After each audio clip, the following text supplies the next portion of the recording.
Hello and welcome to AutoCAD 101.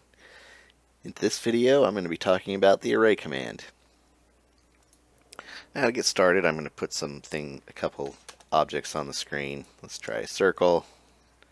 I'll do a rectangle. Give some space in between them. And let's just do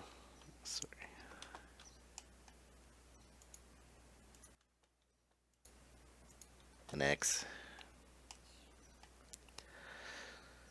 So to use the array command, you can click the button here and you see in the pull tab it's got three different options.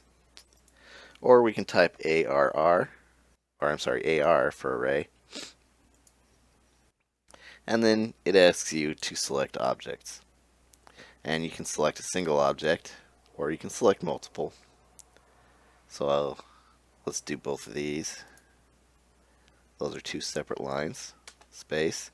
And now it gives you that option again here, rectangular, path, polar. It's usually rectangular by default.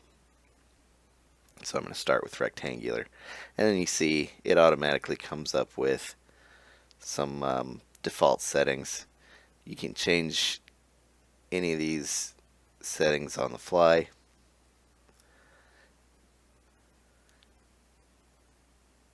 And this is actually a multi-layer command, so you can use this to create multiple layers in the Z direction,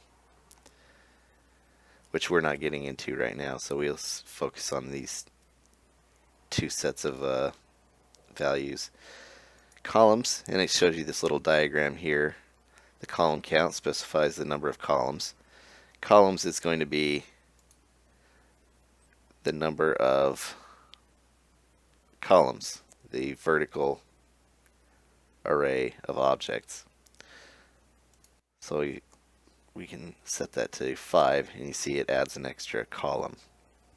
And there are 3 rows, so it's 3 rows high, starting from this point down here. Now if I were to enter -3, it's a negative value, -1. It starts from here and puts the rows -1 to each row. But now I'm over the top of my box. Let's go back to +1. And that's going to be the space between. So from the base point to the next base point of the object. And we can set the base point to be an actual point on the object, and then each one will have that same base point. And we can set the spacing the same. And you can pull these grips to increase or decrease it just by eye. That's all well and good. Let's create a path. So I'm going to use the spline command. And I'm going to start from this corner. Something like the little image in the path array option. AR. Select object. Space. Path. Select the object as the path. And then you see I have an array along that path. And it actually rotates the object to keep the same orientation as this angle here between the line and the square or the rectangle. It's not a perfect square. So you could actually array this box over a number of different objects. If I had another rectangle, you could array it around a rectangle. And again, you can change the base point. You can change the the number of rows. I could say change this to 2. And then you see I have a second row. But again, it's keeping that angle and the spacing, so it's actually squishing them together a little bit, and then spacing them apart on the outside. So if we have an inside curve, they get scrunched together. On an outside curve, they space apart.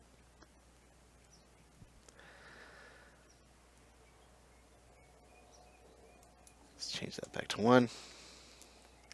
Change the spacing to 1.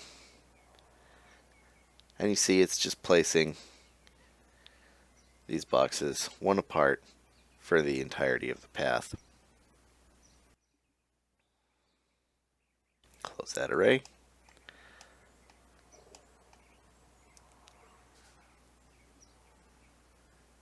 Now let's select this before. Type AR, polar. And now it's going straight into select spinner point. If you have objects already selected, it'll assume that those are what you want to array. A lot of the commands work this way. So I'm going to pick a point here. And now you see it's automatically thrown some objects on the screen. You can define the number of items that you want. Let's say I want 8.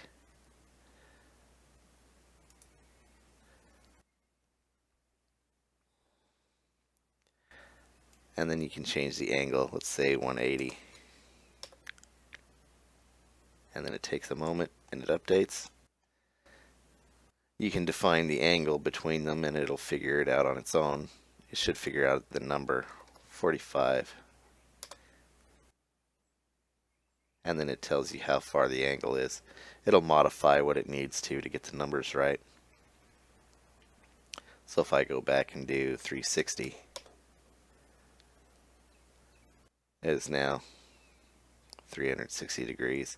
You can do the same on this one, 3 rows, and that will give you a bolt circle 3 rows out. And of course there's the spacing between 0.5. And because the diameter of this circle, they're starting to get close together, but that's fine. And again, you can change the base point.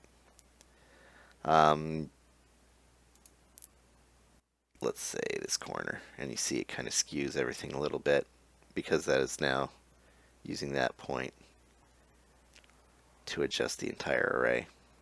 Let's close the array. Now, this is the new style of array, and you'll see when you pick an object that's part of the array, it shows you, for this one, it shows you the actual circle that it's arraying everything around, and then it shows you each of these pull grips, and everything's highlighted. The same with this one. All the objects are highlighted. There is another array command, which is the old style of array. I'm going to put a circle on the screen. And then I'm going to type ARR. And here you'll see Array Classic. You can type array or Array Classic, and it'll come up with that. And this is the original old style array command. You can select objects. You can specify rectangular or polar. There's no path array in Array Classic. It's an older command. You can switch between polar and rectangular. Let's say I want 2 rows, 6 columns. Row offset 1, column offset 1. And these work the same way, so this is going to come 6 in the column direction and then up 1 because it's a total of 2 rows, so it'll come up. If you want to go downwards, you go -2, and then this one it'll draw an array down here, and you can preview. Oh, I'm sorry, the row offset is negative. The total number you want positive.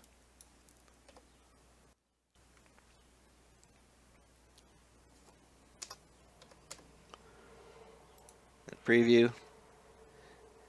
The biggest difference, well, not the biggest difference, I guess. One of the differences is when you're done, let's just hit OK. You can see that these are all separate objects.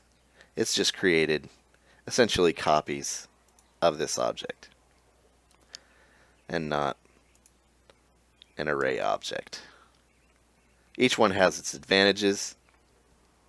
This one you can modify. You can pull out more columns. You can pull out more rows. And you can change the spacing as you see fit. These are all individual objects. So if you decided you needed to move one or delete one, you can do that. And like I said, there is no path array in the classic array.